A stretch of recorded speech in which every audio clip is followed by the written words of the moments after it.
How to maximize motivation and results? That's what I'm talking about on today's short video. Are you ready? Let's go.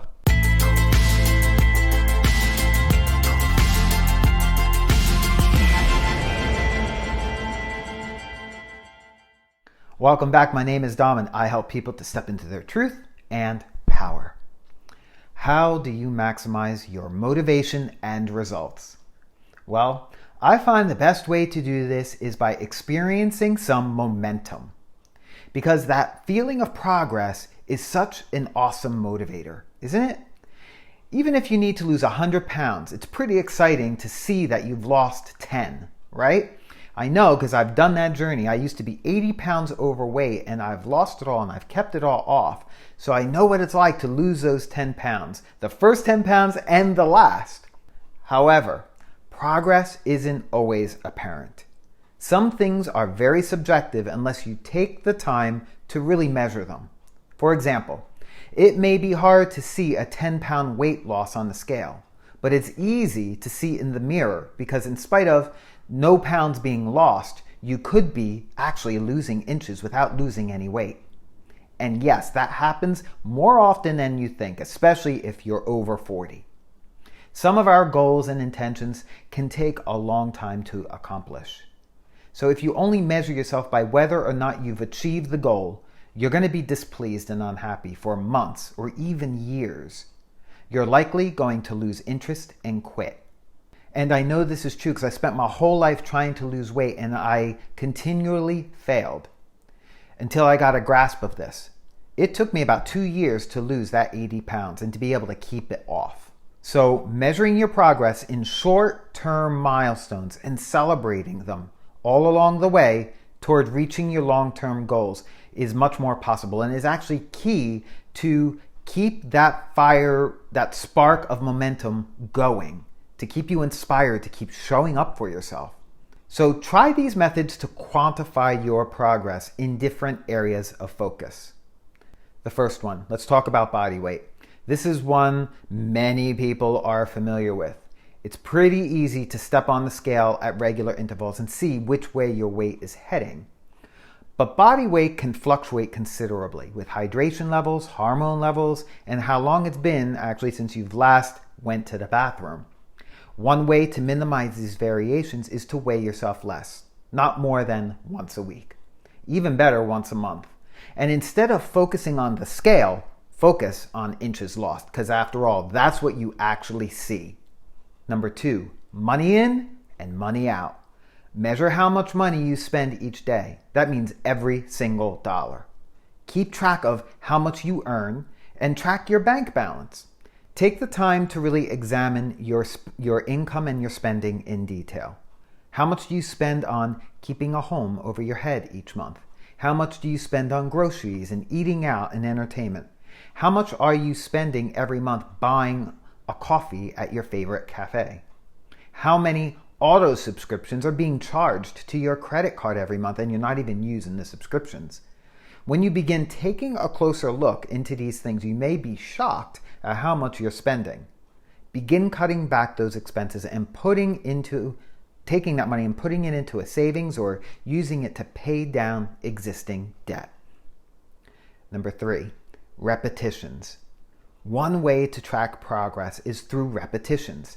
This could be how many push-ups you've done or how many times you've practiced the A-flat minor scale on the piano. It could be how many times you've said your affirmations or how many pages you've read or how many sales calls you've done in a week. But keeping track of your progress is key so you know where you're at and how you're doing as you go. Number 4, time. Tracking your time is important. How many minutes did you jog today? How much time did you spend on your online business? How much TV did you watch this week? How much time did you spend scrolling through social media? How many minutes are you sleeping each night? And how long did it take for you to walk or run a mile? Understanding how much time you're actually spending on things and then making adjustments to begin spending the right amount of time on the right things will help spark momentum. Number 5, occurrences. Think of occurrences as the desired results of your actions. For instance, how many sales did you make this week? How many dates did you have this week? How many written pages did you produce if you're looking to write something? How many songs did you write if you're a songwriter? If you're making or producing something, how many widgets did you make this week? We need to be able to track these things in order to understand the progress that we're making, and this will also spark momentum. Number 6, use a checklist. Many people find it really useful to make a checklist before going to bed to follow the next day. And then at the end of the next day, looking at the list and seeing how many of those items did they actually complete. And then getting curious by asking, can you get more done tomorrow than you did today? I know some people that are motivated by having fun. They turn it into like a game. And what they do is they assign points to each item based on their difficulty or priority. So trying to score themselves, if you will, into being motivated to do the things that'll help them win and feel accomplished and to become really effective at what they're looking to do. So there are many ways to track your progress. If you're attempting to track something more subjective, you may have to invent your own system. Rating scales can be useful in many cases. For example, you could rate your mood or the quality of a conversation you've had. You could also rate the quality of your sleep. Being able to see your progress will do wonders for you because you'll be able to see that spark of momentum occurring, which will then kickstart you into feeling more motivated, which will in turn drive further results. So I'm curious, what area of your life are you wanting to maximize your motivation and results in? Share that in the comments below because I want to support and encourage you so that you can begin moving forward. So be sure to comment. And if you found this video helpful and you would like even more support in helping you, I invite you to join my brand new free online community, Pro Empowerment Online.